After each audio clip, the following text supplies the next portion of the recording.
أعوذ بالله من الشيطان الرجيم. بسم الله الرحمن الرحيم. والسماء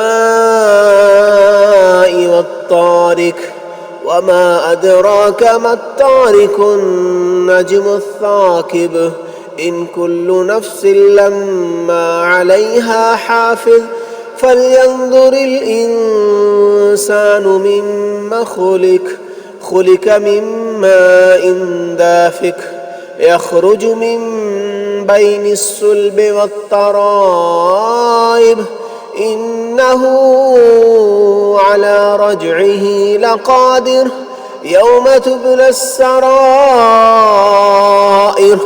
فما له من قوة ولا ناصر والسماء ذات الرجع والأرض ذات الصدع إنه لقول فصل وما هو بالهزل إنهم يكيدون كيدا وأكيد كيدا فمهل الكافرين أمهلهم رويدا.